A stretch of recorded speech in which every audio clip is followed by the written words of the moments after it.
Back on June 5th, I went to a St Tammany Parish Council meeting, and I went there because I had heard that they were going to be discussing the possibility of an oil company coming in to drill a well about 3 miles that way, and it would include the possibility of fracturing. Now, being 3 miles that way, it meant that if they fracture, which means they can go this way, it would probably end up underneath my house. So that kind of concerned me a little bit. Anyway, at that meeting, I heard a number of people speak, and frankly was so blown away by the quality of the speakers and their passion and what they had to say, both intellectually as well as emotionally, that in my own little way, I kind of thought everybody should have been there. Everybody in the parish should have been there to hear what these folks had to say, because frankly, I feel like they represented a pretty good cross-section. There were people from all walks of life there, not professional politicians, not spokespeople, just regular people, your friends and neighbors, who felt compelled to get up and say something to the parish council in regards to what they felt like this kind of heavy industry would do to the parish. So I've done this little small series, and I've interspersed clips. I've gone to visit these folks in their homes and tried to do little interviews. I'm not a professional journalist or anything like that. I just want to try to capture people sort of on their home turf, get a behind-the-scenes look at what makes them tick, so that we can all kind of realize that, you know, we're all in this together. They're just you and me. Neighbors that are concerned about clean air, clean water, healthy children, and a good, safe place to raise families and run businesses. Anyway, this is the third in my video series, and it is Professor Maurice Dupre, who I found fascinating, and I'm very excited to share with you because he has an extraordinary way of being able to take all these big numbers that people keep throwing around, gazillions of gallons of this and cubic yards of that, and he has a way of getting it down into reality and pictures. So I hope you enjoy it and look forward to your feedback. And you better take notes, because I understand there could be a test.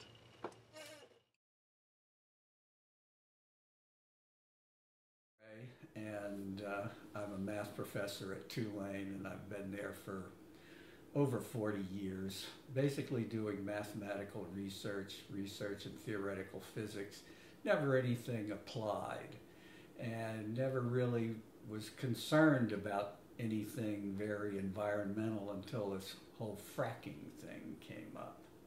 How did you get concerned? How did you find out about it? How did you get concerned? Well, I had basically heard in the news people being upset with their drinking water contaminated in Pennsylvania, and there had been problems with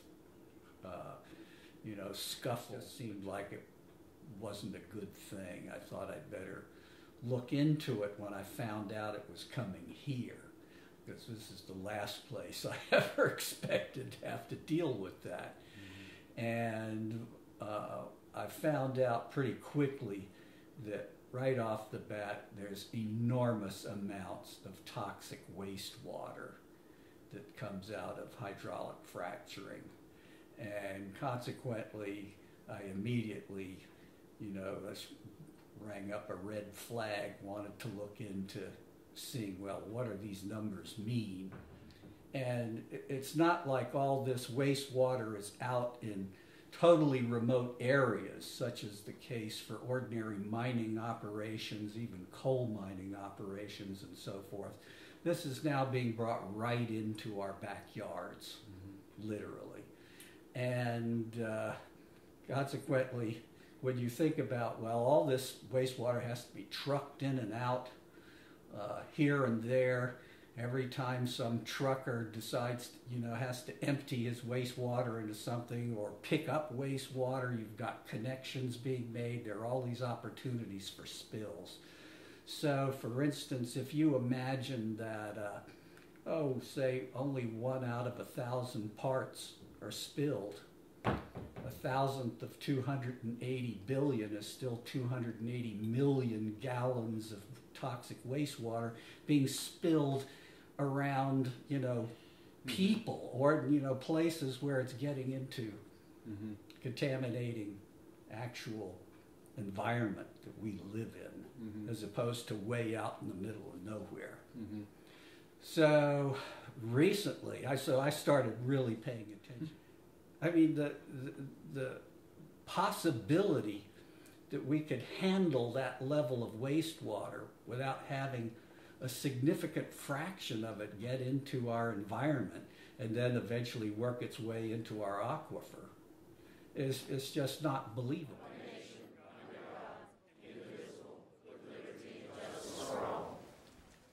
As a research mathematician, I would just like to make you all aware of the magnitude of the wastewater problem that the fracking presents.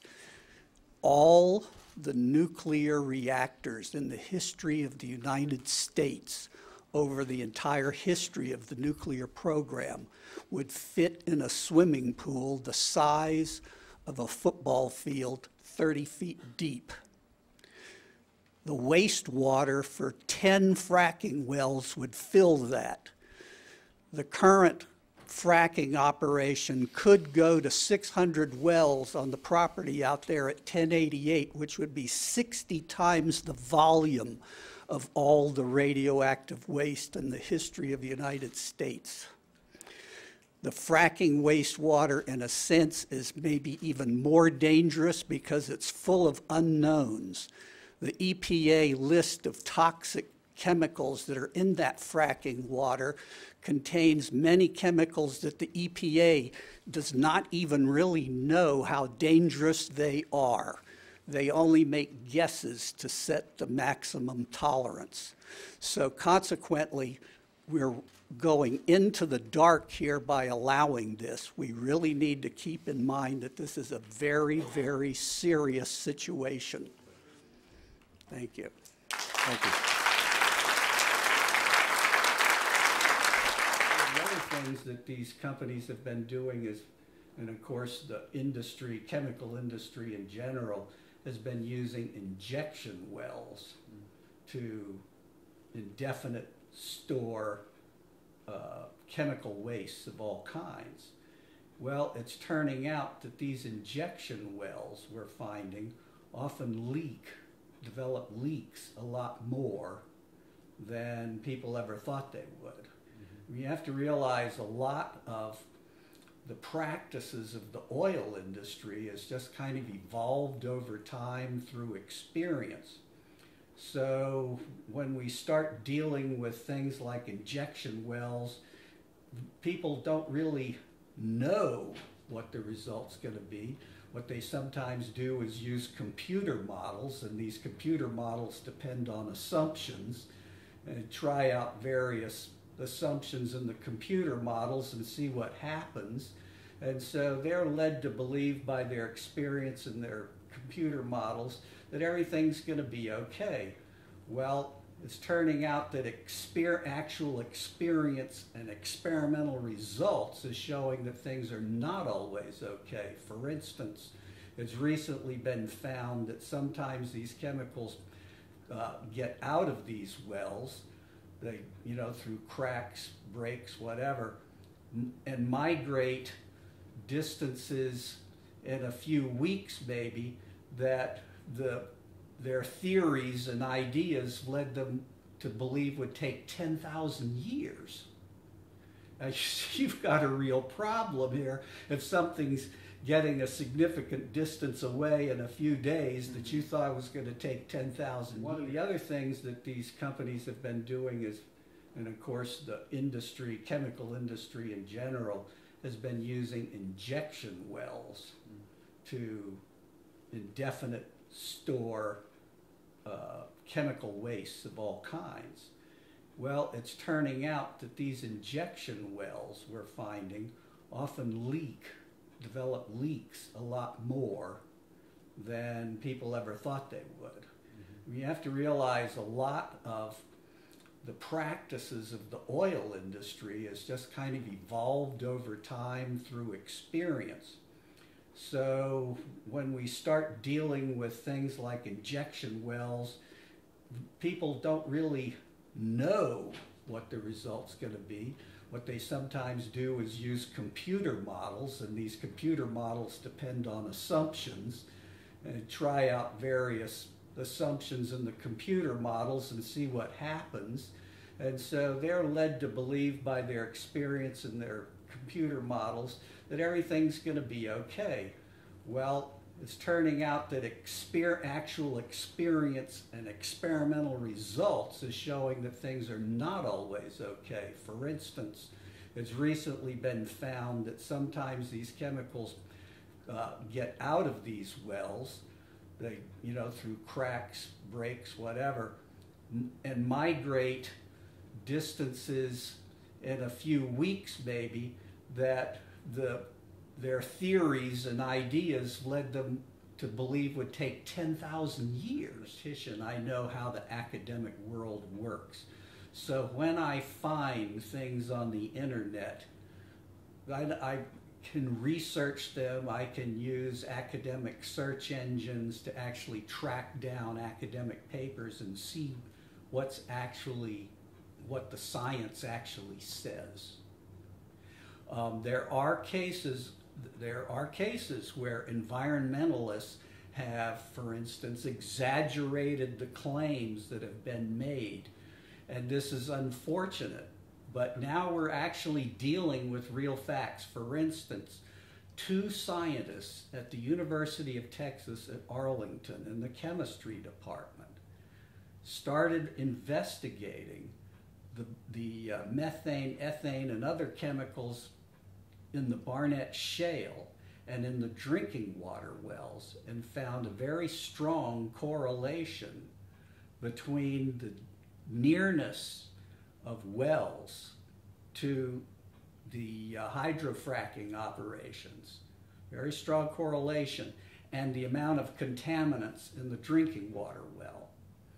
And it's true that some of the contaminants didn't show correlation, but significant contaminants did show correlation. And then recently they announced that they had done an isotopic analysis, which is like a DNA fingerprint of the ethane-methane mixture found in the drinking water wells is virtually identical to the methane-ethane mixture in the Barnett Shale.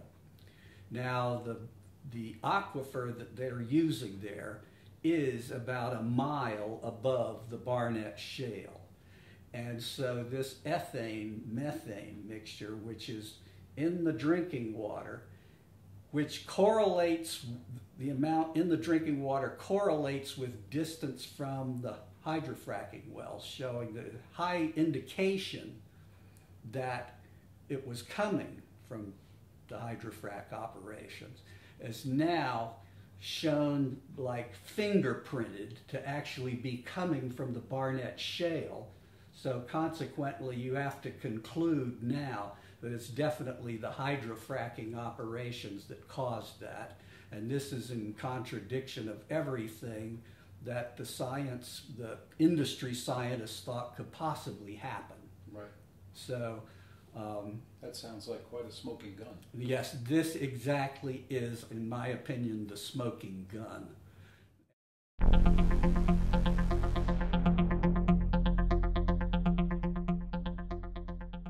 Just think in terms of numbers. The hydraulic fracturing waste volume is so enormous that it should be clear to anyone that we can't handle it.